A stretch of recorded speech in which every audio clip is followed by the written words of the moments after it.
విజయనగరం జిల్లా చెల్లూరు వద్ద ఘోర రోడ్డు ప్రమాదం జరిగింది. ఈ ఘటనలో ముగ్గురు అక్కడికక్కడే మృతి చెందినటువంటి పరిస్థితులు అయితే ఉన్నాయి. ప్రస్తుతం నేనైతే విజయనగరం జిల్లా ప్రభుత్వ ఆసుపత్రి వద్ద మార్చురి వద్ద అయితే ఉన్నాను. పాతికేళ్ల ప్రస్థానం, ప్రవాసంలో మన సంస్కృతి సామ్రాజ్యం, మన సిలికానాంధ్ర ఇప్పుడు అమెరికా గడ్డ దద్దరిల్లేలా, తెలుగు రక్తం ఉరకలెత్తేలా చరిత్ర పుటల్లో నిలిచిపోయే రజతోత్సవ మహా సంగ్రామ సంబరం, విశ్వవ్యాప్త తెలుగు దిగ్గజాల అక్షర కవాతు, అద్భుత కళా వైభవం. రండి, మన అస్తిత్వాన్ని విశ్వఖ్యాతిని చాటి చెబుదాం. ఆగస్టు 1న అమెరికా కాలిఫోర్నియా ఓక్లాండ్ ఎరీనాలో సిలికానాంధ్ర రజతోత్సవ వేడుకలో పాల్గొందాం. ప్రస్తుతం చూడొచ్చు, చెల్లూరు వద్ద జరిగినటువంటి ఆ ప్రమాదంలో చనిపోయినటువంటి ఎవరైతే అక్కడ ఉన్నారో వాళ్ళకు సంబంధించినటువంటి ఆ గ్రామానికి సంబంధించిన బంధువులు, మిత్రులు అంతా కూడా ఒక్కసారిగా వచ్చి ఇదంతా కూడా కన్నీరు మున్నీరు అవుతున్న పరిస్థితి కనిపిస్తూ ఉన్నాయి. మరోవైపు పోలీసులు కూడా దీనికి సంబంధించినటువంటి పంచనామా కూడా అంతా కూడా సిద్ధం చేస్తున్న పరిస్థితి కనిపిస్తూ ఉన్నాయి.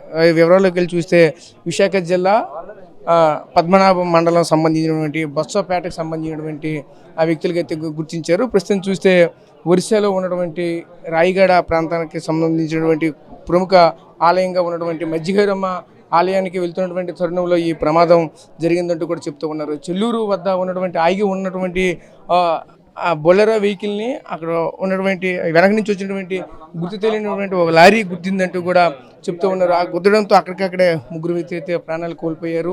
ప్రస్తుతం అయితే చూడవచ్చు, ఇక్కడ ఉన్నటువంటి వాళ్ళంతా కూడా కన్నీరు మున్నీరు అవుతూ ఉన్నారు. ప్రస్తుతం చూస్తే ఆ గ్రామస్తులు అలాగే ఆ గ్రామానికి సంబంధించినటువంటి కొంతమంది పెద్దలు కూడా ఉన్నారు. ఒకసారి వాళ్ళతో కూడా మాట్లాడే ప్రయత్నం చేద్దాం. ప్రస్తుతం చూడవచ్చు, వైపు పంచనామా కూడా మొత్తం జరుగుతూ ఉన్నది. రూరల్ పోలీస్ స్టేషన్ సంబంధించినటువంటి పోలీసులు, సిఐఈ, ఎస్ఐలు అంతా కూడా ఇదే ప్రాంతంలో ఉండి ఈ పంచనామా అంతా కూడా పూర్తి చేస్తున్నటువంటి పరిస్థితులు కూడా కనిపిస్తూ ఉన్నాయి. సో ఒకవైపు పంచనామా అయితే జరుగుతూ ఉంది. ఈ పంచనామాకు సంబంధించినటువంటి జరుగుతుంది కాబట్టి 2 నిమిషాల తర్వాత మళ్ళీ మాట్లాడతామంటూ ఒకవైపు అయితే చెప్తూ ఉన్నారు. అదే క్రమంలో ఆ బంధువులు కూడా మనతో పాటు ఉన్న స్నేహితులు ఉన్నారు. వాళ్ళతో కూడా కొంచెం మాట్లాడే ప్రయత్నం చేద్దాం. సార్ చెప్పండి సార్, ఎలా ఉండేవాళ్ళు గ్రామంలో? ఇప్పుడు బసవన్పేట అంటేనే ఒక ప్రశాంతమైనటువంటి వాతావరణము, అంతా కలివిడిగా చూస్తుంటే తెలుస్తూ ఉంది. గ్రామస్తులంతా కూడా ఒకే మాట పైన ఒకే విధంగా ఉన్నటువంటి గ్రామం అది. ఈరోజు ఒక దైవ దర్శనానికి వెళ్ళి వస్తుండగా ఇటువంటి వెళ్తున్నటువంటి సమయంలో ఇటువంటి ప్రమాదం జరగడం పట్ల అసలు ఎలా ఉందో, ఆ గ్రామం అంతా కూడా తీవ్ర విశ్వాసాలు ఎలుముకున్నాయి. ఆ కుటుంబ సభ్యులు ఎలా ఉండేవాళ్ళు, ఏంటి పరిస్థితి, చనిపోయినటువంటి వ్యక్తి ఎలా ఉండేవాళ్ళు? ఇప్పుడు వెళ్ళే అందరూ కూడా ఒకే కుటుంబ సభ్యులు సార్. వీళ్ళందరూ కూడా బొత్స ఫ్యామిలీ, మరి చింతపల్లి వాళ్ళ కుటుంబస్తులు వీళ్ళందరూ కలిపి ఇప్పుడు రాయగడ వీళ్ళందరూ కలిపి దైవ దర్శనానికి బయలుదేరారు. చెల్లూరు వచ్చేసరికి, బొత్సపేట నుంచి చెల్లూరు వచ్చేసరికి అక్కడ కొంతమంది చుట్టాలని ఎక్కించుకుని వెళ్దామనేసి పక్కకి రోడ్డు పక్కన ఆపారు. ఆపిన వెంటనే తర్వాత ఒక వితిన్ సెకండ్స్లో వైజాగ్ని చూస్తున్న లారీ వీళ్ళు బలంగా ఢీకొట్టుకుని కొంత 200 మీటర్ల వరకు ఈ జీబుని కూడా ఈడ్చుకుని వెళ్ళిపోవడం వల్ల ఎవరు కూడా మొత్తం లోపలే 2-3 చనిపోయారు. వెహికల్లోనే 3 చనిపోయారు. మిగతా వాళ్ళందరికీ కాలు ఇరిపోయిన ఒకరు, చేయిలు ఇరిపోయిన ఒకరు, హెడ్ ఇంజరీ ఒకరు, చాలామంది కూడా మిగతా అందరూ కూడా ఇంజూరీ అయ్యారు. అందరూ కూడా ఇప్పుడు ఒకటిన సారు మన సిఐ గారు వచ్చి ఇక్కడికి అంబులెన్స్ ద్వారా మన పెద్ద హాస్పిటల్ తరలించడం జరిగింది. కొంతమందిని ఇక్కడ ట్రీట్మెంట్ నప్పపోతే మనం అక్కడ తిరుమల మెడికవర్ కూడా షిఫ్ట్ చేయడం జరిగింది. అలాగే కొందరిని శ్రీనిధి హాస్పిటల్ని అక్కడ ఆర్థోపెడిక్ డాక్టర్ కొందరిని షిఫ్ట్ చేయడం జరిగింది. ఈ విధంగా అందరూ కూడా ఎంతో కూడా బొత్సపేట గ్రామంలో ఈరోజు మొత్తం అంతా ఊరంతా కూడా విషాద స్థాయిలో అనుకున్నాయి. ఎందుకంటే ఒకే కుటుంబంలోనే ఒకే రోజు ఎంతమందికి యాక్సిడెంట్ జరగడం ఇది మా యొక్క మొదటిసారి మా గ్రామంలో ఇలా జరగడం. మేమందరం కూడా తీవ్రంగా బాధపడుతున్నాం. ఇప్పుడు 8 సంవత్సరాల బాబు ఈరోజు ఇలా జరిగింది. అసలు ఆ కుటుంబ పరిస్థితులు ఏంటి, ఎలా ఉండేవాళ్ళు? ఆ బాబుని ఇప్పుడు తలుచుకుంటేనే చాలా హృదయ విదారకంగా ఉంటుంది. ఈ పరిస్థితి అక్కడ ఎలా ఉంది? మరి 8 సంవత్సరాల బాబు అంటే ఎవరికైనా మనకి ఇబ్బందిగా ఉంటుంది సార్. ఇప్పుడు అందరూ ఆ తల్లి కాడ ఉండిపోవాల్సిన వాళ్ళ అమ్మగారు రాలేదు. యాక్చువల్గా అయితే అతను నేను వెళ్ళని చెప్పాడు. అతను మన అమ్మ దగ్గర ఉండిపోతుందన్న బాబు వాళ్ళ నాన్న రారా ఇంకెందుకు నీకు మొక్కు ఉందని తీరుద్దామని చెప్పినా తీసుకెళ్ళిపోవడం వల్ల అతను ఈరోజు యాక్సిడెంట్గా చనిపోవడం చాలా విషాదకరమైన సంఘటన సార్. అది ఒక బాబు అదే అడ్డ మీద వెళ్ళి టైర్ వెళ్ళిపోవడం చాలా చూస్తే అది ఒక భయానక దృశ్యం అక్కడ కనిపించింది. అక్కడ వాతావరణం రాత్రి 9 నుంచి కూడా అక్కడ హాహాకారాలు, జనాలు గోళ్ళు, ఆర్తనాదాలు, ఒక్కడు రక్తంతో అక్కడ అంతా కూడా అక్కడ ఆ ప్లేస్ అంతా కూడా చిందరవందరగా రక్తంతో చిద్దరైపోయింది మొత్తం అంతా కూడా. దీన్ని మేము చాలా బాధపడుతున్నాం సార్. చాలా ఇబ్బందికర విషయం, చాలా జీర్ణించుకోలేని విషయం ఈరోజు మనం ఊరంతా కూడా అనుభవించడం జరుగుతుంది. అది సార్ అది జరిగింది. అంటే ఆ గ్రామంలో చింతపల్లి సంబంధించిన కుటుంబీకులు, బొత్స సంబంధించిన కుటుంబీకులు ఈరోజు పూర్తిగా విషాద చల్లారు. ఆ గ్రామంలో ప్రస్తుత పరిస్థితులు ఎలా ఉన్నాయి? మీరు అంతా ఉన్నారు, ఏం చేస్తున్నారు, ఏం చెప్తున్నారు, ఏంటి ప్రస్తుతం? ఒకవైపు పోలీసులు కూడా పంచనామాన్ని పూర్తి చేస్తూ ఉన్నారు, ఒకవైపు పోస్ట్ మార్టంకి అంతా సిద్ధమవుతూనే ఉన్నారు. ఇది చాలా విషాదకరమైన ఘటన. దీన్ని ఎలా చూడాలి? దీన్ని ఏంటంటే రాత్రి తెలిసింది కానీ మాకైతే మరి ఏమీ అర్థం అవ్వలేదు, ఏం చేయాలని మాకు తెలియట్లేదు. ఇక్కడ రాబోతోడికి కన్నీరు మున్నీరు అయిపోయింది ఊరంతా కూడా. ఇంత బచ్చ ఫ్యామిలీ ఇలాగా మొక్కుబడికని వెళ్తే రోడ్డు పక్కన తోడికి వచ్చి కొట్టేసింది లారీ. అక్కడే స్పాట్లోనే ముగ్గురు చనిపోయారు, కోమలోకి వెళ్ళిపోయారు, కాలు కట్టి ఇరిగిపోయేవి. అది ఇక తిరుమలలోనే మైకావర్లోనే వేశారు. ఇంకా వాళ్ళ గురించి కూడా రికవరింగ్ తెలియట్లేదు, ఇంకేమవుతుందని మరి తెలియట్లేదు. అది అంటే ఆలయానికి ఇక్కడి నుంచి వెళ్తున్నారు, ప్రతి ఏటా కూడా జనరల్గా వెళ్తూ ఉంటారు. ఒక అమ్మవారు అంటే ఒక నమ్మకంతో వెళ్తూ ఉంటారు. ఇదే గ్రామంలో ఒక ఓపెన్ బొల్లెరోలో సుమారు 16 మంది ఉన్నారన్నారు. ప్రస్తుతం వాళ్ళ పరిస్థితులు ఎలా ఉన్నాయి? ఇప్పుడు ఆ పేషెంట్ల పరిస్థితులు అంతా కూడా క్షతగాతులుగా మారిపోయారు. వాళ్ళ పరిస్థితి ప్రజెంట్ ఎలా ఉంది? మీరు చూసారా? వాళ్ళు చూశానండి, పరిస్థితి ఏం బాగోలేదండి. ఐసీయూలో ఉన్నారు ముగ్గురు, వాటర్ దీంట్లోనే ఉన్నారు ఒక నలుగురు. అందరూ కూడా బాగోలేదు, అందరూ ప్రైవేట్ హాస్పిటల్లో జాయిన్ అయ్యారు. అందువల్ల కన్నీరు మున్నీరుగా ఉందండి. అయితే ఫస్ట్ ఆ 8 సంవత్సరాల అబ్బాయిని చూస్తే మరి మనసు తరుక్కుపోతుందండి. దాని గురించి మనం ఏం చెప్పలేము, అంత బాధాకరంగా ఉంది. ఇంకా బంధువులతో కూడా మాట్లాడే ప్రయత్నం చేద్దాం. చెప్పండి, అసలు ఈ యాక్సిడెంట్ అనేది ఎలా జరిగింది, ఏంటి, వాళ్ళు ఎక్కడి నుంచి ఎక్కడికి వెళ్తున్నారు, ఏ సమయంలో జరిగింది, ఏంటిది? వీళ్ళు బొచ్చపేట గ్రామం నుంచి రాయగడ అమ్మవారి దర్శనానికని బయలుదేరారు. దాదాపుగా 9:30 రాత్రి టైం మధ్యలో బొచ్చపేట నుంచి వీళ్ళు ఆ బొలోరో వ్యాన్ మీద బయలుదేరేలాగా అక్కడ చెల్లూరు దగ్గర పక్కనే ఆపి వేరే వాళ్ళని పికప్ చేసుకుంటుండగా వెహికల్ ఆపి పక్కన నిలబెడితే వెనక నుండి నిర్లక్ష్యంగా ఒక డ్రైవరు పూర్తి అదుపు తప్పి చాలా స్పీడ్గా వచ్చి మన బొలోరోని ఢీకొట్టగానే అక్కడికక్కడే స్పాట్లో క్షతగాత్రులు అయ్యారు ముగ్గురు మనుషులు. మరి చింతపల్లి రాంబాబు అని, అలాగే బొత్స మోహన్ నాయుడు అని, అలాగే మజ్జి నారాయణరావు అని, వీళ్ళు ముగ్గురు అక్కడికక్కడే చనిపోయారు. తర్వాత ఇంకున్నటువంటి వాళ్ళకి ఒక ముగ్గురికి చాలా పెద్ద గాయాలు అయ్యాయి. ఇద్దరికి కాలు ఇరిగిపోయింది, ఒక ఆయనకి తలకి మధ్య భాగాన 2గా వీడిపోయింది. తగిన వాళ్ళు చాలా అప్రమత్తంగా ఉండి మేలుకోగా చాలా గాయాలతో తేరుకున్నారు. వాళ్ళు విజయనగరం మహారాజా హాస్పిటల్లో చికిత్స పొందుతున్నారు.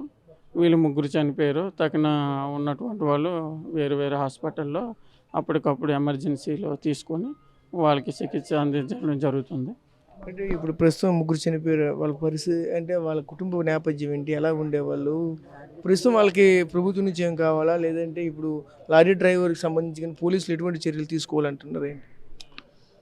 ఇప్పుడు వాళ్ళు ఏంటంటే ప్రతిరోజు కూలికి వెళ్ళి పెయింటింగ్ పని అని, అలాగే తాపీ మేస్త్రి పని అని ఈ 2 చేసుకుంటూ జీవనం గడిపేవారు.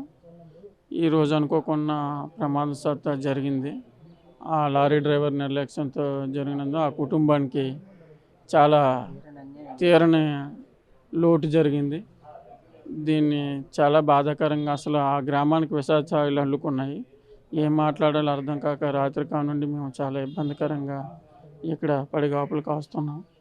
వాళ్ళు ఏంటంటే ఎప్పుడు కూడా ప్రతిరోజు పనిలోకి వెళ్ళి తెచ్చుకుని ఆ డబ్బులతో పూట గడవలసిన పరిస్థితులు ఉండేవారు. ఇది జరగడం వల్ల వాళ్ళ కుటుంబాన్ని ఎలా ఆదుకోవాలన్న దాని గురించి మేము చాలా ఇబ్బందిగా పడుతున్నాం. దీని మీద పోలీసు వారు కానీ ఎవరైనా ఈ స్పీడ్ మీద వచ్చే లారీ డ్రైవర్లు కానీ ఎటువంటి వాళ్ళు కూడా చాలా కంట్రోల్ చేసి ఇకపై ఎటువంటి ప్రమాదాలు జరగకుండా చూసి ఎంతోమంది ప్రాణాలు నిలబెడతారని కోరుచున్నాం. దీనికి తీరని లోటు చాలా ఇబ్బందిగా ఉంది. తీరని లోటు జరిగింది. ఈ బాధాకరాన్ని ఎలాగా అంటే మాటల్లో చెప్పలేనిది. ఆ కుటుంబ సభ్యులు గాథకి చాలా మూల్యం చెల్లించుకుంటున్నాం. చూసాం కదా, ఆ బంధువులు, ఆ మిత్రులు అంతా కూడా కన్నీరు మున్నీరు అవుతూ ఉన్నారు. చూస్తూ ఉంటే ఇదంతా కూడా ఒక విషాద శైలి అయితే అలుముకున్నటువంటి పరిస్థితులు అయితే ఉన్నాయి. ఈ గ్రామం అంతా, ఆ గ్రామంలో ఉన్నటువంటి యువత, ఆ గ్రామంలో ఉన్నటువంటి ప్రజలంతా కూడా ఈరోజు పూర్తిగా ఇక్కడికే అంతా కూడా ఆసుపత్రి వద్ద మార్చురీ వద్దకే చేరుకున్నటువంటి పరిస్థితులు అయితే ఉన్నాయి. చూడవచ్చు ఇక్కడ నుంచి చూస్తూ ఉంటే అంతా కూడా మొత్తం జనసందోహంతో అంతా కూడా కనిపిస్తూ ఉన్నది.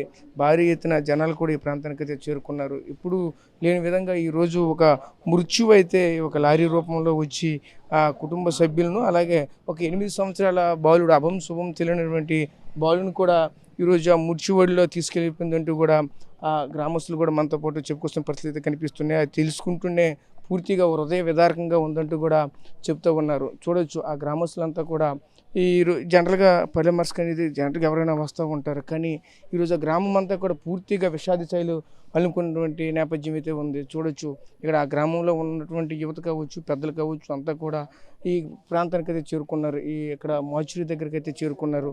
చూస్తూ ఉంటే ఒకసారి ఆ యువతతో కూడా మాట్లాడి ఎలా ఉండేవాళ్ళు ప్రస్తుతం చూస్తే పెద్దయిన ఆ బొత్స కుటుంబానికి సంబంధించి కావచ్చు, ఆ చింతపల్లికి సంబంధించినటువంటి కుటుంబీకులు కావచ్చు, ఊళ్ళో ఎలా ఉండేవాళ్ళు, ప్రస్తుతం ఆ గ్రామం అంతా కూడా విషాదించాలి. మీ ప్రస్తుతం మీకేమవుతారు చనిపోయినటువంటి వాళ్ళు వెళ్తాము అన్నయ్య బాగానే ఉండేవారండి. అటువంటి గొడవలు లేవు, అలాంటి లేవు, బాగానే ఉండేవారు. ఆలయానికి ఎప్పుడు బయలుదేరారు? ఇక్కడ 9ంటికి అండి, నైట్ 9ంటికి బయలుదేరారు. అదేంటి చెప్తున్నారు. ఇక్కడ చూస్తే ఇంకా కొంతమంది కరెక్ట్గా యాక్సిడెంట్ జరిగిన టైంకి అక్కడే ఉన్న వాళ్ళు అయితే మాకైతే ఉన్నారు. ఒకసారి వాళ్ళతో కూడా మాట్లాడినట్టు కూడా చెప్తూ ఉన్నారు. ఒకసారి ఆయనతో కూడా మాట్లాడే ప్రయత్నం చేద్దాం. చూడొచ్చు ప్రతి ఒక్కరు కూడా ఇక్కడ పూర్తిగా విషాద శైలి తలుపుకున్నటువంటి పరిస్థితులు ఉన్నాయి. చూడొచ్చు ఆ ప్రమాదం జరిగిన సమయానికి ఉన్నటువంటి వ్యక్తి కూడా మనతో పాటు ఉన్నారు. చెప్పండి ఆయన ఎలా ఉన్నారు? చూస్తే మీ ఊళ్ళంతా కూడా రక్త మరకలే కనిపిస్తూ ఉన్నాయి. ఆ సమయంలో ఎలా జరిగింది? ఆ లారీ ఒక మృత్యువులో ఎలా దూసుకొచ్చింది? ఈరోజు చూస్తే 8 సంవత్సరాల బాలుడు తలుసుకుంటేనే ఒళ్ళు తరుక్కుపోతుంది, ఏం చేయలేదు తోచని పరిస్థితి. అది ఎలా చూడాలి? యాక్సిడెంట్ అనేది ఎలా జరిగింది? యాక్సిడెంట్ అయింది అంటే మేము రాయగడ ప్రయాణ టూర్కి వెళ్తుండగా వెనకన వచ్చి అక్కడ సైడ్ని బండి ఆపుతుండగా వెనకన వచ్చి లారీ గుద్ది వేసింది. అక్కడ సడత్తుగా అందరూ తులిపోవడంతో చిన్నపిల్లడు బండి కింద పడిపోవడంతో లారీ కూడా కొంత వేగం టాటా బొలెరోని ఒక 500 మీటర్స్ ఈడ్చిందండి. అక్కడికక్కడ 2-3 మరణించారండి. అంటే ఓపెన్ టాప్లోనే ఉన్నారు అందరూ కూడా. ఇప్పుడు ఓపెన్ టాప్ బొలెరో చూస్తే ఓపెన్ టాప్గా కనిపిస్తుంది. పూర్తిగా ఆ బొలెరో కూడా బ్యాక్ సైడ్ అంతా కూడా నుజ్జు అవుతూ ఉంది. అంత భారీ యాక్సిడెంట్ ఎలా జరిగింది?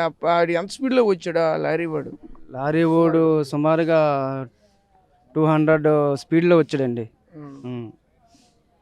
ఇక్కడ ఈ చెల్లూరు దగ్గర ఎంత భారీ ప్రమాదం ఇప్పుడు కూడా జరుగుతూనే ఉంటాయి. కనీసం అక్కడ పోలీసులు కూడా సరైన చర్యలు కనిపిస్తూ ఉంటారు. తీసుకోవట్లేదండి. పోలీసులు కూడా సరిగ్గా అక్కడ సిగ్నల్ లైట్లు కూడా లేవండి. గతంలో కూడా సేమ్ ప్రమాదాలు అక్కడ ఎన్నో జరిగాయి. చెల్లూరు దగ్గర అక్కడ ముందుకెళ్తే పోలీస్ బెటాలియన్ దగ్గర కంటిన్యూ ప్రమాదాలు జరుగుతూనే ఉన్నాయి. అక్కడ అసలు మీరు అక్కడ ఆ వ్యాన్ అక్కడ ఆపాల్సిన అవసరం, బుల్లెరో వ్యాన్ ఎందుకు అక్కడ ఆపారు? ఎందుకోసం అక్కడ దిగి వెళ్ళారు? ఏం జరిగింది అక్కడ? అక్కడ ఆపిన ఒక మా చుట్టాల మనిషి కోసం అండి ఆగామండి. అక్కడ ఆగి వాళ్ళు వస్తుండగా అక్కడ ఆగుతుండగా వచ్చి వెనక నుంచి వచ్చి లారీ గుద్దీసిందండి. అంటే ఇప్పుడు ఆ బాబు పరిస్థితి చూస్తే ఆ టైంకి ఎలా ఉండేది? పూర్తి కన్నీరు మున్నీరు అవుతున్నారు అందరూ. ఎవరు కూడా 8 సంవత్సరాల ఒక బాబు ఈరోజు తిరిగిన లోకానికి వెళ్ళిపోయి ఎవరికి కూడా అది కనీసం అది తలుచుకుంటేనే ఒక భయానకమైన వాతావరణం కనిపిస్తూ ఉన్నది. ఆ తల్లిదండ్రులు ప్రస్తుతం ఎలా ఉన్నారు, ఏంటి వాళ్ళ పరిస్థితులు చూసారా? వాళ్ళ తల్లిదండ్రులు ఏమంటున్నారు? వాళ్ళ ఫాదర్ కూడా బండిలో ఉన్నాడండి. ఆ ఫాదర్ కూడా ఇంజూరీ అయ్యింది. వాళ్ళ మదర్ కూడా రావట్లేదు, ఇంటికాడే ఉన్నారు వాళ్ళు. అప్పుడు వాళ్ళ ఫాదర్ మటుకు హాస్పిటల్లో ఉన్నారు. ప్రస్తుతం ఆ ఫాదర్ పరిస్థితి ఎలా ఉంది? పరిస్థితి ప్రస్తుతానికి బోన్ సర్జరీ ఏదో అవ్వాలటండి. ఎక్కడ ట్రీట్మెంట్ జరుగుతూ ఉంది ప్రజెంట్? గవర్నమెంట్ హాస్పిటల్ జరుగుతుందో ప్రైవేట్ హాస్పిటల్ తీసుకెళ్ళాలి? ప్రైవేట్ హాస్పిటల్లో తీసుకెళ్ళామండి. రాత్రి ఇక్కడ గవర్నమెంట్ హాస్పిటల్ తీసుకొచ్చిన తర్వాత గంటన్నర తర్వాత ప్రైవేట్ హాస్పిటల్ షిఫ్ట్ చేసామండి. ప్రస్తుతం ఎంతమంది ట్రీట్మెంట్ తీసుకుంటారు? ఏమైనా మీకు ఐడియా ఉందా?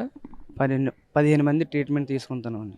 15 మంది అంటే ఆ టైంకి 16 మంది బొలెరో వెహికల్లో ఉన్నారన్నారు. 3 ఈ విధంగా మృత్యువుకి వెళ్ళిపోతే మిగతా వాళ్ళ పరిస్థితి అంటే అక్కడ బొలెరో నుంచి బ్యాక్ సైడ్ కూకున్న వాళ్ళు బయటకు ఎగిరిపోయారండి. బయటకు ఎగిరిపోయారు. అందులో ఉన్నోళ్ళు మట్టుగా అవుట్ సైడ్ ఎగిరిపోతాడుగా ఆ బొలెరో వ్యాన్ అనేది అందులో దూరిపోయి ఆ లారీ ఈడ్చుకెళ్ళిపోవడంతో మరణించారు. చెప్పండి, మీది ఆ ఊరేనా? మీది బొత్సపేటనా? మీకు ఏమవుతారు ఇప్పుడు చనిపోయినటువంటి వాళ్ళు దగ్గర మీ దగ్గర వాళ్ళు? ఎలా అనిపిస్తుంది ఈ ఘటన చూస్తే? లారీ ఒక మృత్యు ఇలా రావడం, లారీ రూపంలో మృత్యు రావడం చూస్తే పూర్తిగా అక్కడికక్కడే స్పాట్లో చనిపోయిన పరిస్థితి, దీన్ని ఎలా చూడాలి? చాలా ఘోరంగా ఉంది. మరి ఆ ట్రీట్మెంట్ జరుగుతున్నారు వాళ్ళు ఎవరైనా మీకు తెలిసిన వాళ్ళు ఉన్నారా? ఉన్నారు. వాళ్ళ పరిస్థితి ఎలా ఉంది చూసి? వేసుకుందండి. వాళ్ళ పరిస్థితి సీరియస్గానే ఉంది. చూసాం కదా. మీరు ఒకసారి చెప్పగలరా? హాస్పిటల్కి వెళ్ళి వచ్చినట్టున్నారు మీరు, హాస్పిటల్లో వాళ్ళ పరిస్థితులు ఎలా ఉంది మీరు చూసారా? సీరియస్గా ఉందండి, సీరియస్గా ఉంది. వెళ్ళాం, బాబు అయితే చెంప ఎగిరిపోయింది, నాకు గుమ్మిసింది. ఇప్పుడు వెళ్ళి తీసుకున్నాం, ఇద్దరు చనిపోయినారు. సో చూసాం కదా, ఆ గ్రామస్తులంతా కూడా పూర్తిగా కన్నీరు మున్నీరు అవుతూ ఉన్నారు. అక్కడ ఆ బాలుడు చనిపోయినటువంటి బాలుడు తండ్రి కూడా ఈరోజు పూర్తిగా పిల్లల్ని చూడలేనటువంటి పరిస్థితిలో ఉన్నారు. అతను కూడా ఈరోజు బెడ్ పైన ఒకవైపు ట్రీట్మెంట్ అంతా ఉంది. పూర్తిగా బోన్స్కి సర్జరీ చేయాలంటూ కూడా డాక్టర్ చెప్పారంటూ ఇక్కడ ఉన్నటువంటి వాళ్ళు చెప్తూ ఉన్నారు. ఇక్కడ చూస్తూ ఉంటే ఒక జనసందోహంగా మారినటువంటి పరిస్థితులు అయితే ఉన్నాయి. చాలా ఇక్కడ అంతా కూడా ఒక భయానకమైన వాతావరణం అయితే కనిపిస్తూ ఉన్నది. ఈరోజు అక్కడ మార్చురీ దగ్గర చూస్తూ ఉంటే సుమారుగా వందలాది జనాలు ఈరోజు ఆ బస్సుపేట నుంచి వచ్చి ఆ చనిపోయినటువంటి ఆ కుటుంబ సభ్యుల్ని వాదరుస్తున్న పరిస్థితి ఉన్నాయి. ప్రస్తుతం ఇది ఇక్కడ ఉన్నటువంటి తాజా పరిస్థితి.